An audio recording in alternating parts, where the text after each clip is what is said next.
no vamos a entrar así del todo, sino que vamos a ir matizando, ¿verdad?, para llegar a este capítulo, porque ya les he hablado sobre los dioses de Babilonia, ya les he hablado sobre algunos reyes que estaban ahí presentes, o Joacim, Jeconías, Sedequías, sobre el pecado de Judá, que realmente, verdad, ofendió a Dios, especialmente con lo que el rey Manasés hizo.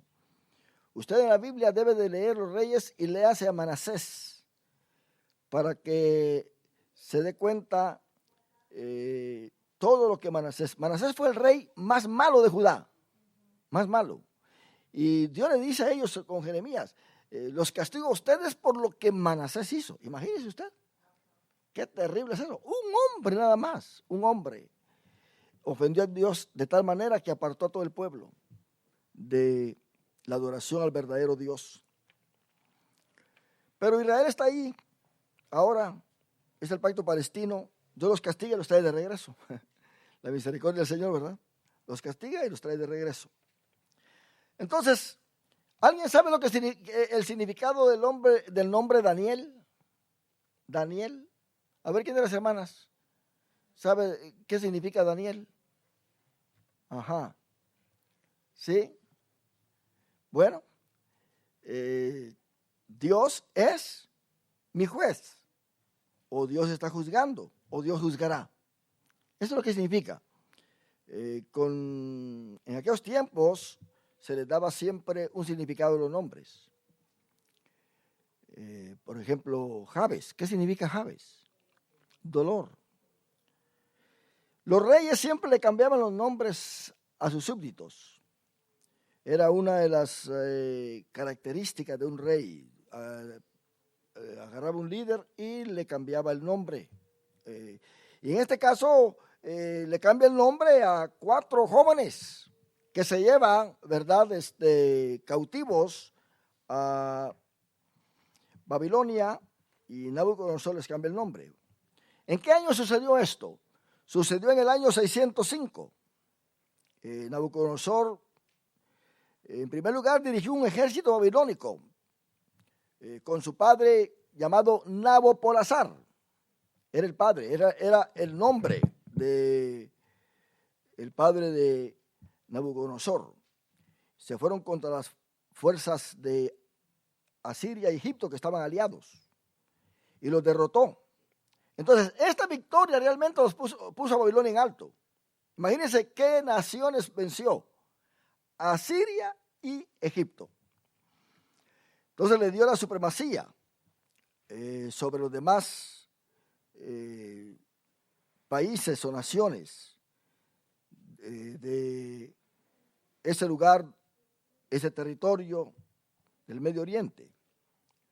Entonces vienen de regreso y pasan por Judá. Ahora, Judá, hermano, pues ya había sido castigada por Dios, trayendo tanto a Egipto, trayendo a los asirios y otros lugares más por la desobediencia que ellos tenían. Entonces, cuando murió Nabopolassar, vino Nabucodonosor a ser rey. Y cabalmente en ese año 605, él llegó a Judá y la invadió y llevó muchos cautivos. Y entre ellos se llevó a Daniel y a los 3 amigos de él. Ahora, Daniel, mis hermanos, no era cualquier joven como también los otros 3. Ellos pertenecían a la familia real.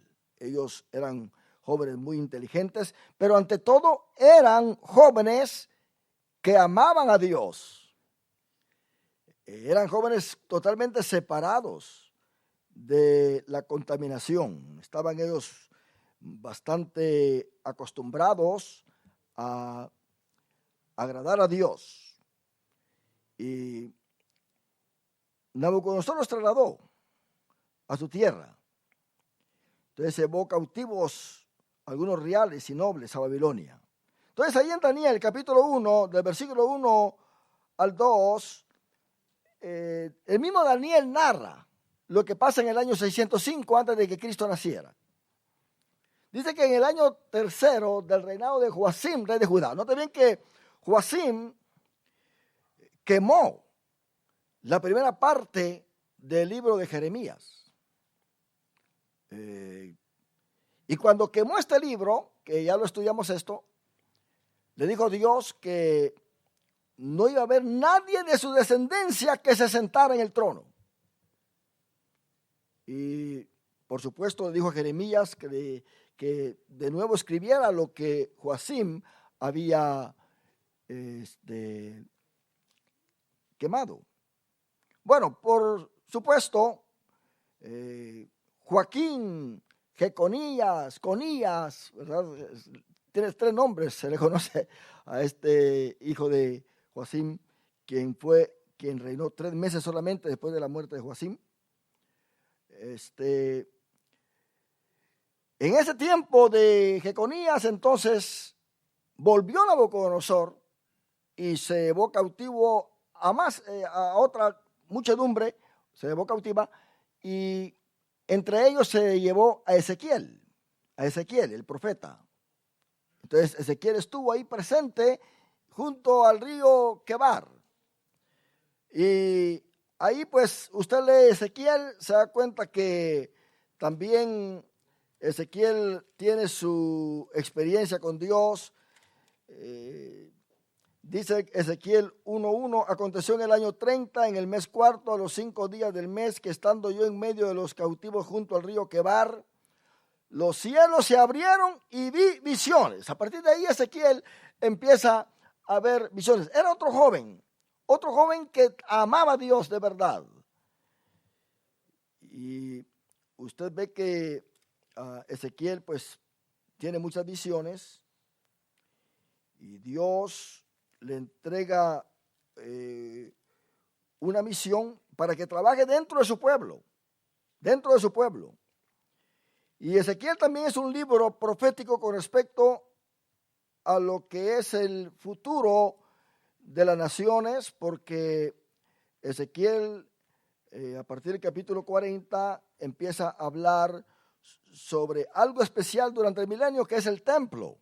Da todas las medidas, da todos los detalles del templo, da el nombre de sacerdotes ya resucitados como Sadoc, el sumo sacerdote. Sadoc está muerto hace cientos de años, pero estará ministrando. Eso da a entender que hay resurrección. Qué tremendo esto. Entonces Daniel, hermano, pues también está allí, ¿verdad? En ese lugar de Babilonia. Y estando allí, él escribe que dice que en el año tercero del reinado de Joacim, rey de Judá, vino Nabucodonosor, rey de Babilonia, a Jerusalén, y la sitió. Ellos estaban ya muy sabidos de esto. Esto no fue sorpresa. Jeremías estaba profetizando y profetizando y profetizando y profetizando. Si usted lee Jeremías del capítulo 25 en adelante, usted va a tener una historia bastante detallada de lo que estaba pasando allí, que los otros libros como Reyes y Crónicas, ¿verdad? No cuentan. Jeremías lo dice. La manera en que trataron a su ministerio, su forma de avisarles que venía el rey. Ya de último, Sedequías se convence que lo que Jeremías está profetizando es cierto. Y se va con él y habla con él a escondidas. Y le da un consejo y dice Jeremías, ¿cómo quieres que yo te aconseje? Si de todas maneras no me oyes, no crees lo que te estoy diciendo, mira cómo me has tratado.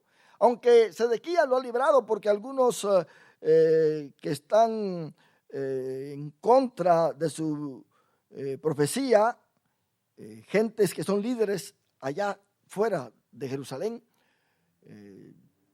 Los meten en cisternas, llenas de lodo, sin pan, sin agua, sin nada. Ahí está Jeremías sufriendo.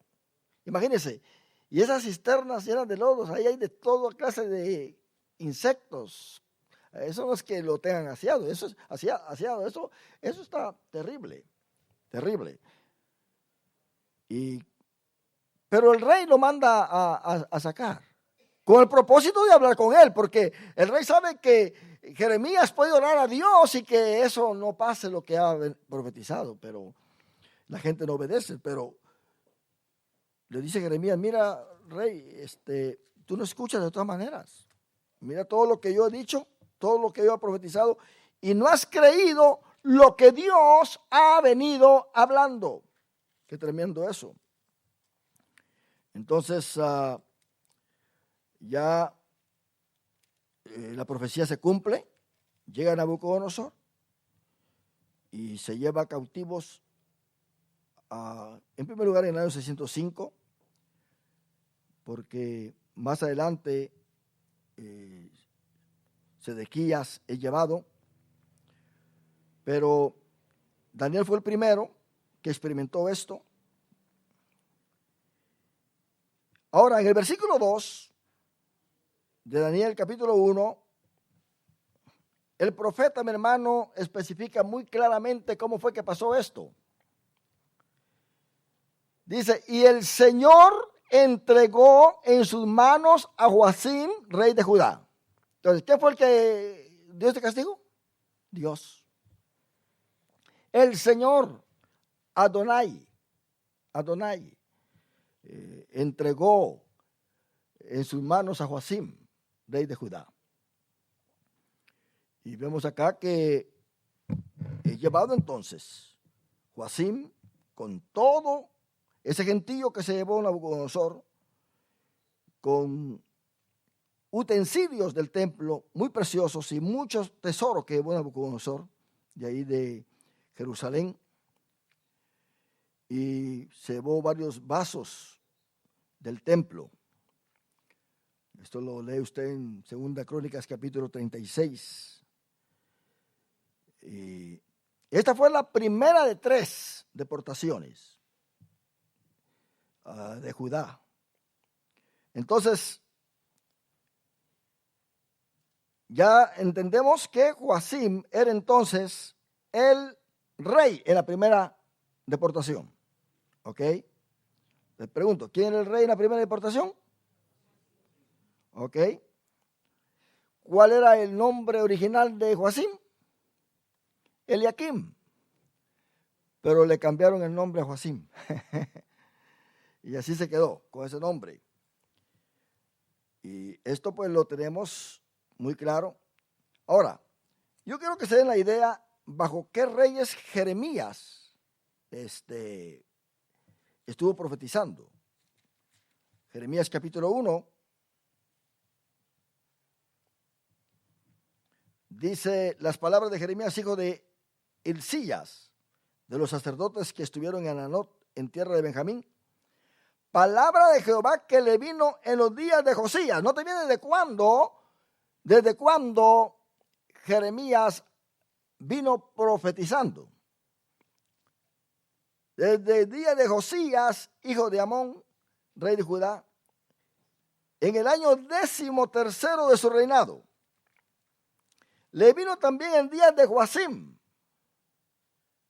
hijo de Josías, rey de Judá, hasta el año 11º de Sedequías, hijo de Josías, rey de Judá, hasta la cautividad de Jerusalén en el mes 5. Imagínense, Jeremías tuvo un ministerio bastante extenso.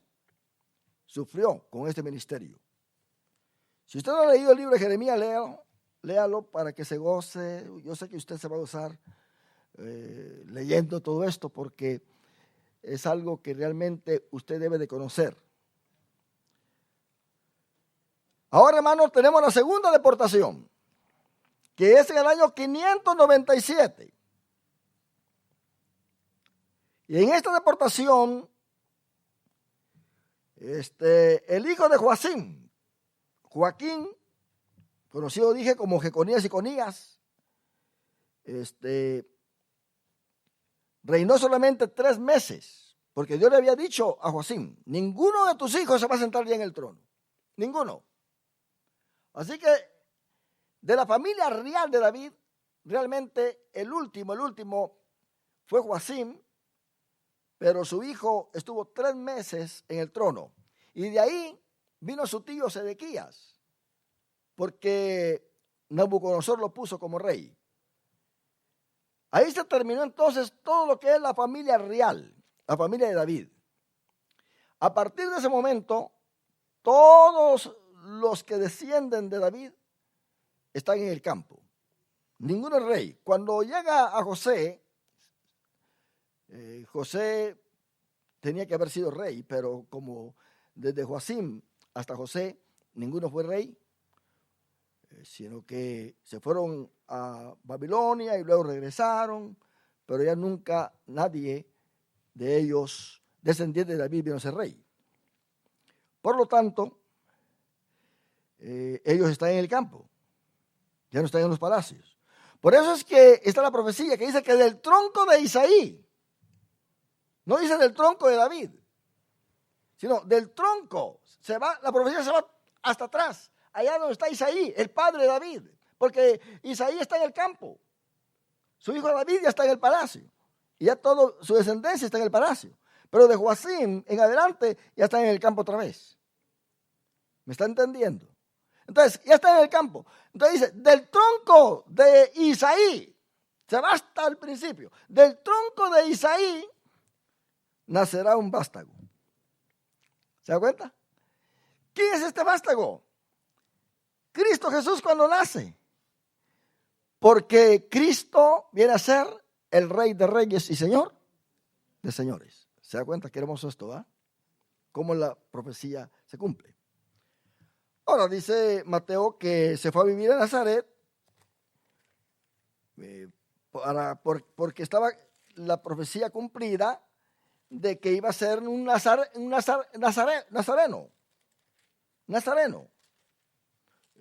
Nazareno con nazareo no es lo mismo. Nazareno es de Nazaret, ¿verdad? Usted es mexicano, usted de México es mexicano. Cristo se crió en Nazaret, es nazareno, ¿verdad? Nazareno. Pero, ¿qué es un nazareo? Uno que hace un voto nazareo. Que se deja crecer el cabello, que no come pasas, nada de la vid, que no toca muerto, que no toma vino. Sansón era un nazareo y muchos más. Entonces, Mateo dice que se fue a Nazaret, porque de esa manera se iba a cumplir la Biblia de que tenía que ser llamado nazareno. Pero realmente, mi hermano, la palabra que el apóstol, o sea, Mateo está usando acá, ahí en Mateo capítulo 2, versículo 23, es la palabra Natzer. Y dice, no, lo que Mateo está diciendo acá no tiene sentido, porque realmente esta profecía no está. Esta profecía no está aquí en la Biblia, dicen. Mateo 2, 23 dice, y vino y habitó en la ciudad que se llama Nazaret, para que se cumpliese lo que fue dicho por los profetas, que habría de ser llamado Nazareno. Nazareno. Pero realmente, hermano, lo que Mateo quiso hacer es conectar a Cristo con la raíz. ¿Se da cuenta? Porque él conectó esa palabra raíz con la ciudad de Nazaret, dando a entender que él es el vástago que tiene que salir del tronco de Isaí. Él es en sí ese brote. Porque Satanás dijo, ya terminando con Joacim, se terminaron todos los reyes, y ya no hay nadie que pueda venir a ser rey sobre el mundo, sino que yo voy a ser el rey de todo el mundo. ¿Acaso no es eso el propósito de Satanás? Miren lo que va a hacer en los 7 años. Va a estar tratando de engañar a todo el mundo y controlar el mundo y aún pelear contra Cristo cuando venga bajando a la tierra. Entonces, el propósito es que Satanás quiere es reinar. Pero ese vástago que sale del tronco de Isaí es el Rey de Reyes y Señor de Señores. Así que no porque todos estos reyes o esta genealogía de David o esta descendencia ya no está en los palacios, no se va a cumplir la palabra del Señor. Es cierto, se cortaron los reyes de los palacios, pero la genealogía siguió. Y de esa genealogía viene Jesucristo, el Hijo de Dios. Entonces, en esta segunda deportación, Joaquín, el hijo de Joacim, es llevado a Babilonia. Por supuesto, Joaquín tuvo ciertos privilegios. Si usted lee Jeremías, se va a dar cuenta cómo lo trataron bien.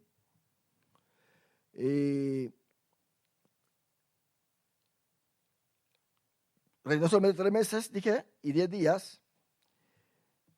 Entonces, en el cambio, hermano, de año, en el año 597 antes de Cristo, Ezequiel está ya con los cautivos, está ahí con su pueblo, pero ministrando. Y aquí vemos entonces la tercera deportación que sucede con Sedequías en el año 586. Ahora, en ese año se destruye realmente, o destruyen Jerusalén, destruyen el templo, queman el templo. Noten bien que en esa temporada de Joacim todavía el templo está de pie. Pero en el 586, cuando llegan a Nabucodonosor otra vez, entonces ya destruyen todo. Ya no hay templo, y hasta el día de hoy, usted ve esa cosa que en el año 70 destruyeron también el templo que reedificaron, y está eso sin templo, o sea que no hay templo. Así estaba después del cautiverio, hasta que vinieron Zorobabel y Josué y reedificaron el templo. Herodes, el grande, lo embelleció, y los apóstoles, por supuesto, estaban viendo las piedras y se admiraban ahí, Mateo capítulo 24. Sin embargo, Jesús les dijo: ¿Veis todo esto? No quedará piedra sobre piedra que no sea derribada. Y se cumplió eso, no hay templo ahí. Así que el templo ha sido destruido 2 veces. Y en el año 586, Sedequías es llevado cautivo. Eso fue 11 años más tarde. Y aquí vemos entonces que se cumple todo lo que Jeremías venía profetizando. Todo eso.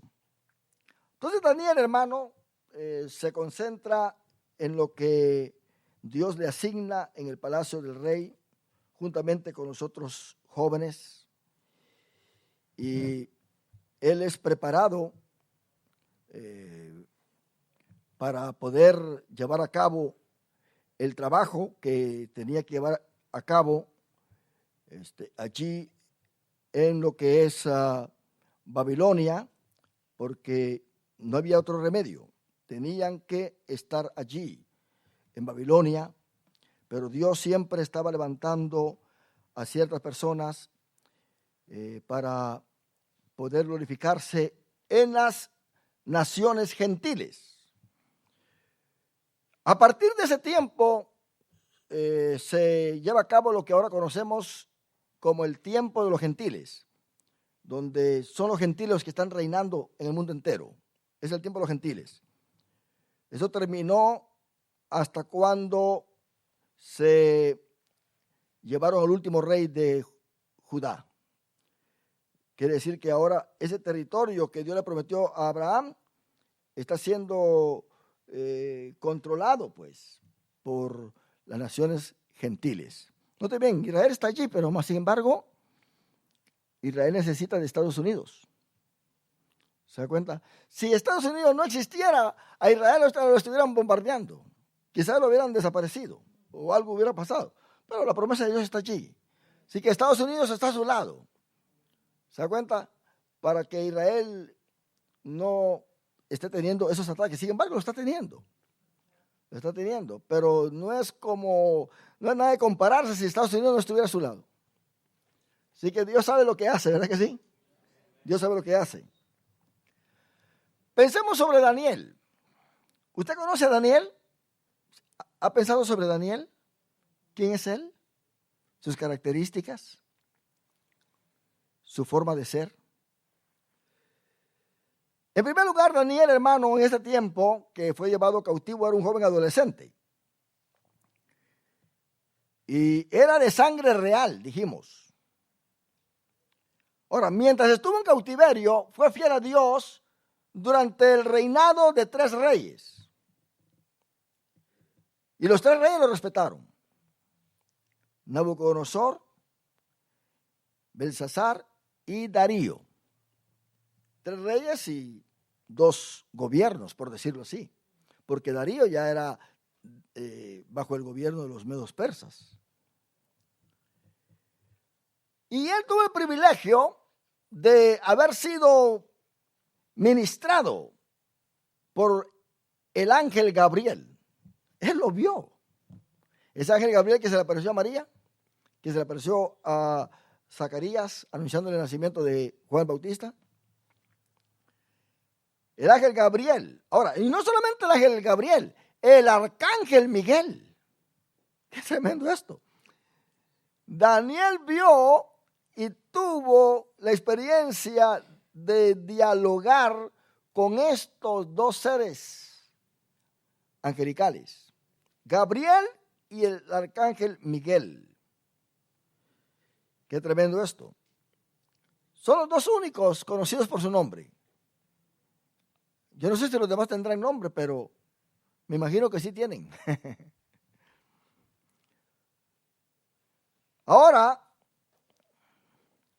Daniel nos dice más en su libro acerca del futuro anticristo que cualquier otro escritor en la Biblia.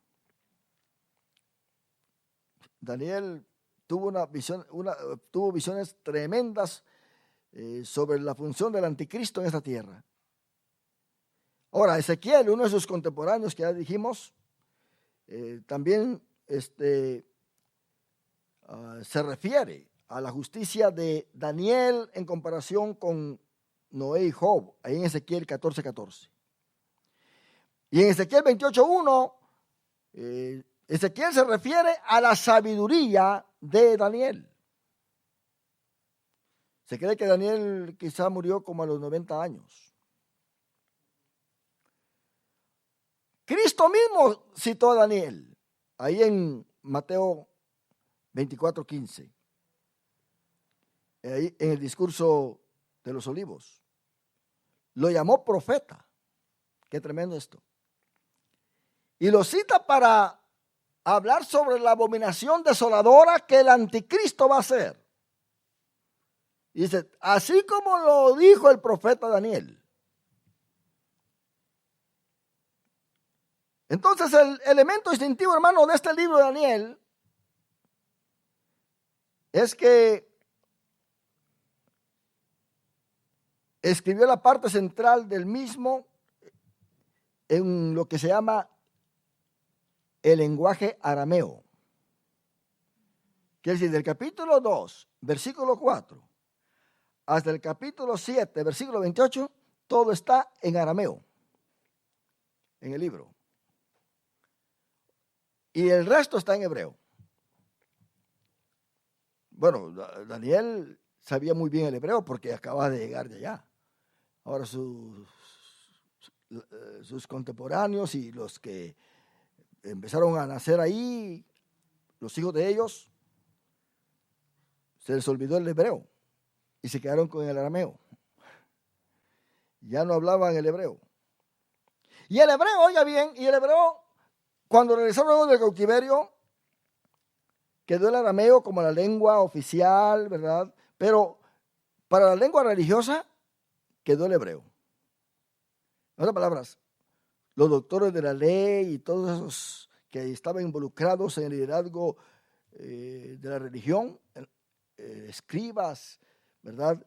Ellos hablaban el hebreo dentro de su círculo. Dentro de su círculo. Y cuando ellos hablaban el hebreo. Ellos estudiaban, lo hacían en hebreo. Entonces, yo me pregunto, ¿sabría Jesús hebreo o no? Él hablaba en arameo. Mas, sin embargo, oiga bien, cuando Jesús se perdió a la edad de 12 años, yo les hago una pregunta a ustedes, ¿con quién estaba hablando en el templo? Con los doctores de la ley. Con los doctores de la ley. ¿Se da cuenta? Y Jesús les preguntaba a ellos, y ellos le preguntaban a Jesús, de tal manera que estaban totalmente sorprendidos de él. Estaban maravillados. Ni modo, era Dios. Pero yo estoy convencido que para que Jesús hablara con los doctores de la ley, cosa profunda de lo que se refiere a la ley, a las escrituras, a los profetas, tuvo que ser en hebreo. Porque era el idioma de adentro, el círculo de ellos. Entonces Jesús, ni modo. Si en chino le hubieran preguntado, en chino le responde usted. Pero pensemos en esto. Esto realmente, hermano, viene a ser algo tremendo en Daniel, un hombre sabio, y ante todo joven sabio, joven. Y Daniel puede ser comparado con José, en el aspecto de que ambos tenían el don de interpretación de sueños. Su libro, hermano, marca el tercero de los 5 libros o de los 5 grandes periodos de la Biblia en lo que respecta a milagros. Por ejemplo, los milagros en la Biblia no pasan solamente por pasar, pasan en ciertos periodos de la Biblia. Es cierto, Dios sigue haciendo milagros, pero hay milagros que traen un propósito, traen mensajes. Los milagros que hizo Jesús fueron milagros con propósito. Él hablaba, enseñaba verbalmente, pero también con los milagros él enseñaba, daba mensajes. Por ejemplo, él dijo, yo soy la luz del mundo, cuando sanó al ciego. Él dijo, yo soy el pan de vida, cuando alimentó a los 5,000. En otras palabras, él siempre se relacionaba con los milagros que hacía. Entonces, hay 5 periodos de milagros en la Biblia. El primer periodo es Moisés y Josué. ¿Saben los milagros que pasaron con Josué, con Moisés? Sí, son milagros que, hermano, para que eso pase otra vez, quién sabe. Milagros. Ese es el primero. El segundo fue en el tiempo del ministerio de Elías y Eliseo. Ahí sucedieron milagros. El tercero, en la época de Daniel. Qué milagro tremendo lo que sucedió en Daniel, ¿verdad que sí? Pensemos con los 3 varones severos metidos en el horno de fuego, ¿sí? Y luego meten a Daniel en el foso de los leones. Qué tremendo eso. Dios haciendo milagros fuera de la tierra de Israel. Porque Dios tiene un propósito de revelarse como el soberano. Él es el Rey de reyes y Señor de señores. A él nadie lo va a poder controlar. Y luego, en el tiempo de Cristo y sus discípulos, otro tiempo de milagros. Y en el tiempo de Pedro y Pablo, el libro de los Hechos. Entonces, ahí están las 5 épocas o periodos de milagros que hay. Ahora, me pregunto yo, ¿será que Dios puede estar haciendo milagros en este tiempo también? Sí. Él puede estar haciendo milagros. ¿Por qué? Porque Él es el mismo. Él no cambia. Pero tiene que ser dentro de la voluntad de nuestro Dios. ¿Se da cuenta? ¿Qué dice Santiago? Vosotros pedís, pero no recibís. ¿Por qué pedís mal? Tremendo eso, ¿verdad? Pedís mal. Y esto, hermano, pues lo tenemos acá. Ahora, note bien que estos jóvenes son jóvenes con una excelencia en su comportamiento, en su inteligencia, en su personalidad. Eran jóvenes que podrían llamarle la atención a cualquiera. Tenían atractividad, tenían virtud. Dice el versículo 2. Y el Señor entregó en sus manos a Joacim, rey de Judá, y parte de los utensilios de la casa de Dios, y los trajo a la tierra de Sinar. Él dice Sinar por referirse a Babilonia. A la casa de su Dios, y colocó los utensilios en la casa del tesoro de su Dios. ¿A dónde colocaron los utensilios del templo de Jehová? En la casa del Dios de Babilonia, de los dioses de Babilonia. Eso dije otra vez que era como una señal, como una forma de decir, hemos vencido a tu Dios. Cuando agarraban utensilios del templo de ese Dios y lo llevaban al templo de otros dioses, significaba que este Dios había vencido a aquel Dios. Pero ¿creen ustedes que eso pasó con Jehová? ¿Jehová se metió a Babilonia, sí o no? Se metió, ahí estaba. Qué tremendo, ¿verdad? Estaba presente. Ahora, viene entonces una prueba para los 4 jóvenes. Hermano, usted y yo no podemos progresar en la vida a menos de que Dios no nos pruebe primero. Hay gente que quiere ser grande para Dios, pero no resisten la prueba. Se corren rápido. Señor, yo quiero trabajar para ti, quiero que me uses en la iglesia. Está bien, gracias, dice Dios, te voy a usar. ¿Pero qué sucede?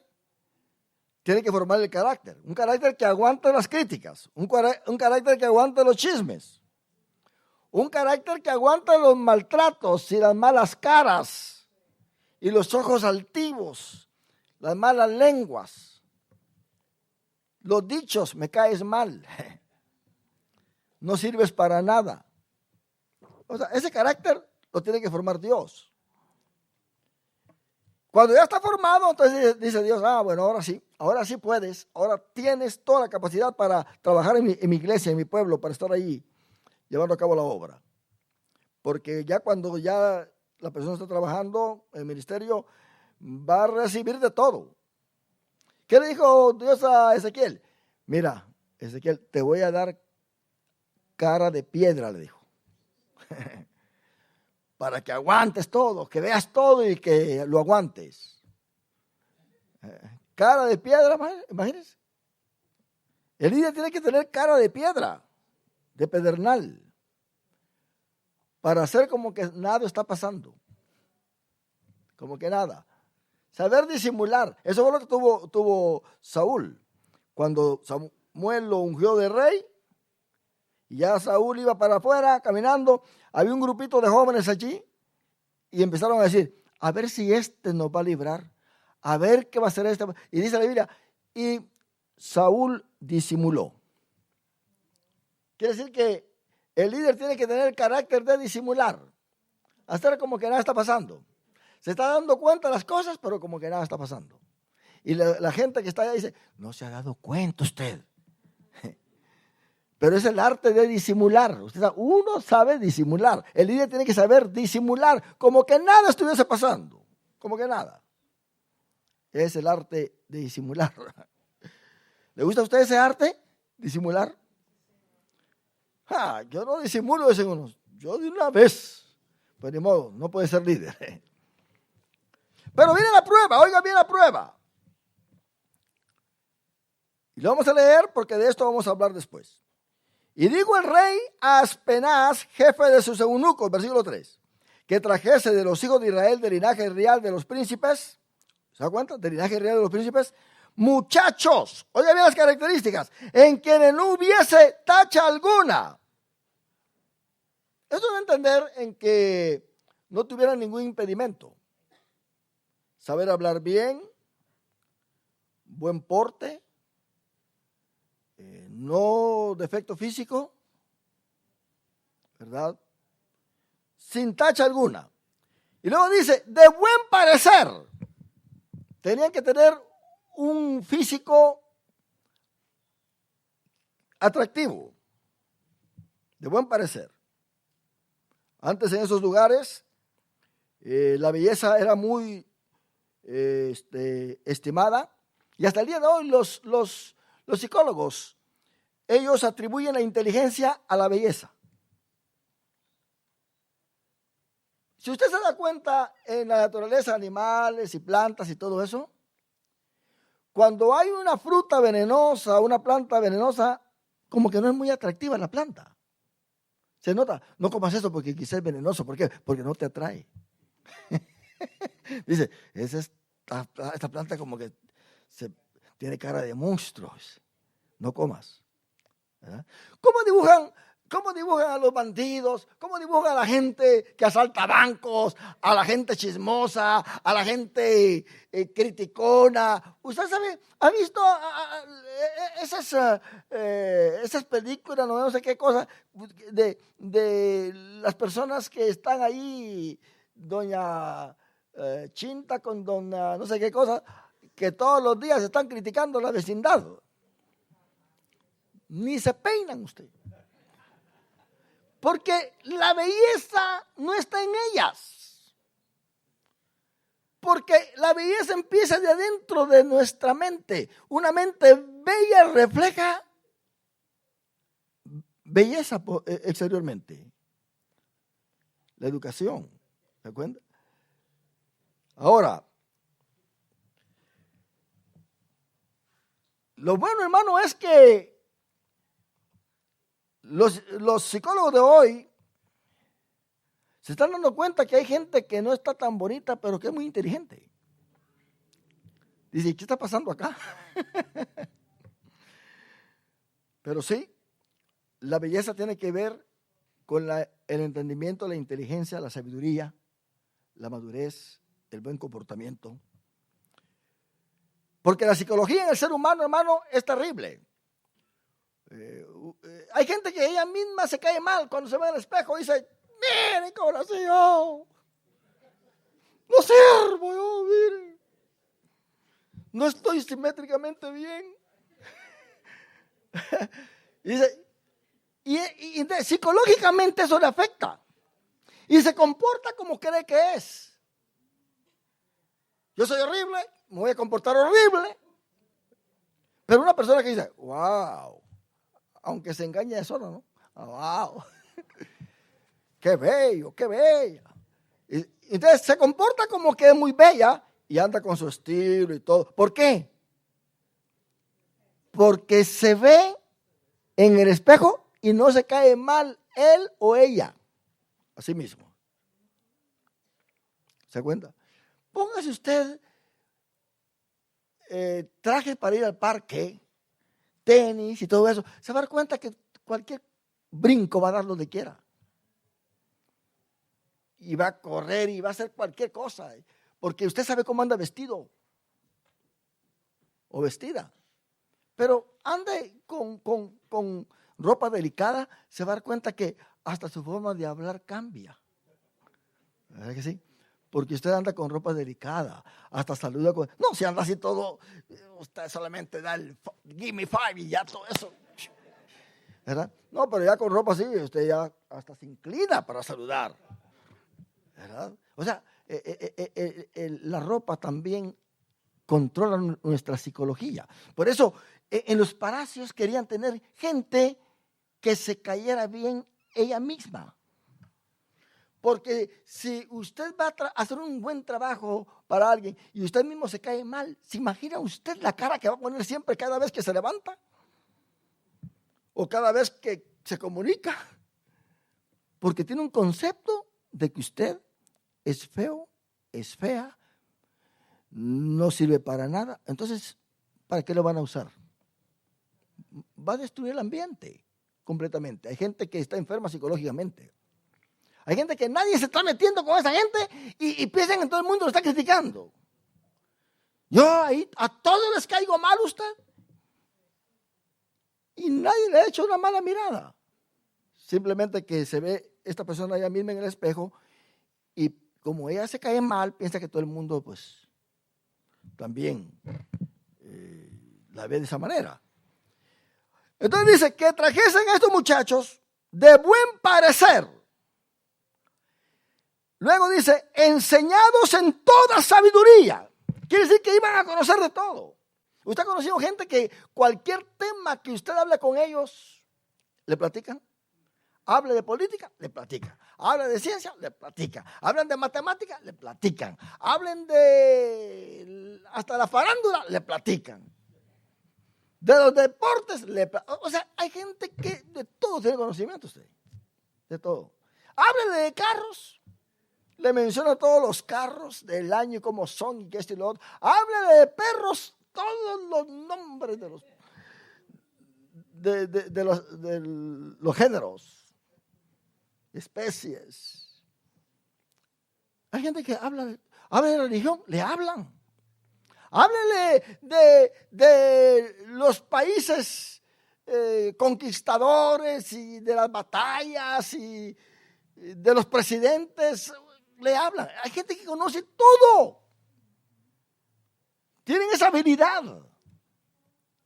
Lamentablemente, hermano, vaya usted con muchos creyentes y trate de hablar de ellos, de la Biblia, ¿se va a dar cuenta? No hablan nada de Biblia. Es dependiendo de cómo estén acostumbrados. Porque el problema es, hermano, cuando uno se enfoca a hablar solamente de una cosita y no quiere conocer los demás. ¿Se da cuenta? Las malas conversaciones, ¿qué dice la Biblia?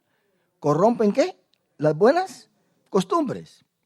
Júntese usted con alguien que cada vez que se junta con esa persona, lo único que va a hacer es criticar. Que no está contenta. Que esto y lo otro. Todo el tiempo está hablando de cosas. Y nunca, jamás va a hablar de otra cosa más. Nunca. Sáquela a comer, júntese con ella acá, vaya usted al paseo, vaya a McDonald's, va donde quiera. Se va a dar cuenta que esa persona, el tema preferido es el tema de personas que están señalando. Porque se acostumbró a no platicar otra cosa. Entonces se embarcan, se encierran en los mismos temas, ya sea de criticar o no criticar, pero hablan de esto, hablan de lo otro, otros hablan solamente de limpieza, otros hablan solamente, y de ahí no pasan. Se juntan usted 100 veces en el mes con esa persona y las 100 veces van a estar hablando solamente de limpieza, porque de ella no hablan más. No tienen otro tema que hablar, se mal acostumbraron, no investigaron. Estos jóvenes eran jóvenes que estaban enseñados en toda sabiduría, sabios en ciencia y de buen entendimiento, e idóneos para estar en el palacio del rey y que les enseñase las letras y la lengua de los caldeos. Qué tremendo, hermano. ¿Cuántos requisitos para estar en la casa del rey? Estos jóvenes estaban preparados para estar en el palacio, porque venían de familia real. ¿Se da cuenta? Ellos sabían el protocolo de todo esto, sabían cómo comportarse, cómo hablar, cómo defenderse en estos aspectos tan muy delicados. La otra vez estaba oyendo de que la reina Isabel iba a tener no sé qué cosa ahí y estaban practicando para saludarnos. Ahí le estaban enseñando a toda la gente cómo tenía que saludar a la reina, a qué distancia, qué palabra le tenía que decir y todo eso, para que era la reina. Simplemente para saludar estaban entrenando. Es el protocolo que hay. Entonces estos jóvenes estaban preparados. Ya venían preparados, así que a Nabucodonosor no le costó mucho. Pero ahora digo usted, además de esta preparación natural, social, real que tenían. ¿Cuál era la otra preparación que a estos jóvenes les dio la victoria en la vida? ¿Cuál? Dígame. El tener temor del verdadero Dios. ¿Se da cuenta? Estos jóvenes estaban preparados espiritualmente. Todo lo demás hubiera sido basura. Si en lo espiritual no hubieran tenido esa posición delante de Dios. Porque usted y yo vamos a aprender que aquí lo que controla todo no es tanto lo que ellos saben, sino que lo que ellos se proponen delante de Dios de buscar la presencia del Señor. Y yo termino acá, porque vamos a seguir en los demás, en esta introducción del capítulo 1, pero yo termino diciéndoles que Daniel y sus compañeros fueron caracterizados por la vida de propósito que tuvieron, por la oración. Daniel fue caracterizado por su profecía. 3 cosas: propósito, oración, profecía. 3 cosas tremendas que habían acá. Estos jóvenes lograron victoria. Daniel vino a ser uno de los profetas que trajo en sí el parámetro de las profecías bíblicas. Ahí es donde se converge todo, porque Daniel trajo una profecía que llega desde el tiempo de él hasta el fin, hasta el final, hasta el reinado de Cristo. Y da todos los detalles de lo que va a pasar. Por eso Daniel se combina con Apocalipsis, porque estos 2 libros, hermano, nos dan lo que va a suceder aún todavía en el futuro. Muchas de las profecías cumplidas son del libro de Daniel, pero Daniel tiene todavía muchas profecías que se tienen que cumplir, juntamente con Apocalipsis. Así que por favor, léase Daniel capítulo 1, muy bien leído, familiarícese, para que cuando terminemos vayamos capítulo por capítulo, leyendo, si es que no quiere leer todo el libro de Daniel, pero usted va a aprender cosas muy hermosas de este libro. ¿Cuánto decimos aleluya, mis hermanos? Póngase de pie, damos gracias.